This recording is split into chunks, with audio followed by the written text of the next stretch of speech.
तो चलिए बच्चों, आप लोग ध्यान दीजिए, जितने भी 10th वाले हैं आप लोग ध्यान से देखिए, इस तरह का क्वेश्चन आप लोग को पूछ ही देगा, ठीक ना। तो चलिए हम बनाते हैं। क्या कह रहा क्वेश्चन, गुणनखंड विधि से द्विघात समीकरण x square minus 3x minus 10 बराबर 0 के मूल ज्ञात कीजिए।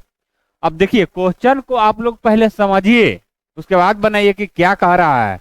बनाने के लिए रहेगा कुछ और, बनाइएगा कुछ और, इसी में गलती हो जाता है, ठीक ना। देखिए क्वेश्चन वो कह रहा है गुणनखंड विधि से कह रहा है, और द्विघात मतलब उस सब नहीं कि डी निकालना है, ई निकालना है, ठीक समझ गए ना। कह रहा है गुणनखंड, तो गुणनखंड विधि से हल करेंगे। और क्या कहा है, कुछ मूल बताइए, खाली कह रहा है मूल, तो हम निकालते हैं। आप लोग ध्यान से देखिए, इस तरह का क्वेश्चन आप लोग को पूछेगा, ठीक ना, अब पूछता ही है हमेशा, समझ गए। तो चलिए बनाते हैं।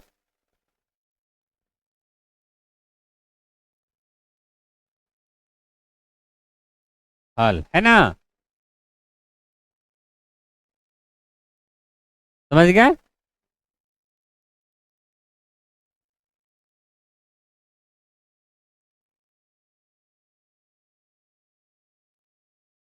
समीकरण क्या है देख लीजिए यहाँ पर, x square minus 3x minus 10 बराबर 0, समझ गया ना, यही है।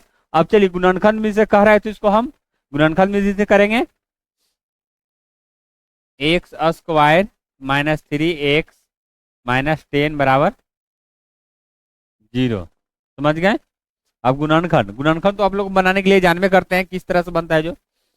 अब देखिए इस में इससे गुना होता है, ध्यान दीजिएगा, इस में इससे, समझ गया ना। अब देखिए यहाँ कुछ भी नहीं, कोई नंबर नहीं है, तो कितना है, 10 है, समझ गया ना, 10 है।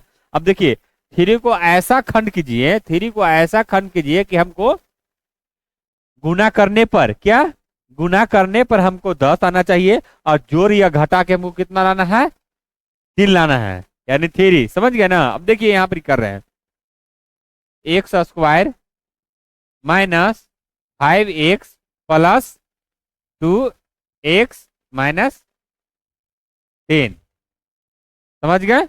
अब देखिए ये दोनों को गुना कर रहे हैं तो कितना आ गया, -10, और दोनों को क्या कर रहे हैं, घटा रहे हैं, तो -3। तो एक चीज को ध्यान दीजिए कि कितना नंबर ले क्या करें और जल्दी से बनाए, समझे ना, वहां आप लोगों को टाइम नहीं मिलेगा, जितना जल्दी बना सकते हैं, समझ गए ना। अब चलिए, अब इसको हम क्या करना है, दोनों को कॉमन छाट लेंगे, समझ गए ना, दोनों को कॉमन छाट लेंगे। अब देखिए इसमें क्या मिल रहा है हमको, एक्स, और इसमें भी एक्स मिल रहा है, तो यहाँ से एक्स ले लिए, तो यहाँ क्या बच गया, एक्स, और यहाँ क्या बच जाएगा, यहाँ क्या बच जाएगा, 5, और यहाँ देखिए, अब यहाँ देखिए यहाँ क्या लेंगे, +2, तो यहाँ एक्स बच गया, यहाँ पर देखिए 2 लिए ना, तो यहाँ 5, यानी 5 दूना का 10, यहाँ 5 हो गया, समझ गए। अब चलिए, अब दोनों को उतार लेंगे, एक यहाँ से उतार लिए, एक यहाँ से उतार लिए, समझ गया ना। अब चलिए ये दोनों में से एक उतार लेंगे, और जब बनाएंगे इस तरह से गुणनखंड, तो ये दोनों को देखेंगे, दोनों बराबर होना चाहिए, सेम होना चाहिए, माइनस माइनस होना चाहिए और प्लस प्लस होना चाहिए, तब आप लोग को सही होगा, ना तो गलत हो जाएगा। तो ये चीज भी ध्यान दीजिएगा कि ये दोनों सेम होना चाहिए, समझ गए। अब देखिए ये वो यहाँ से ई उतार लिए और यहाँ से ई उतार लिए, अब देखिए दोनों सेम है तो एक ही को उतरता है, x-5। अब क्या कह रहा था, मूल ना। अब यहाँ देखिए दो भाग में इसको कर दे रहे हैं, तो यहाँ लिख रहे हैं x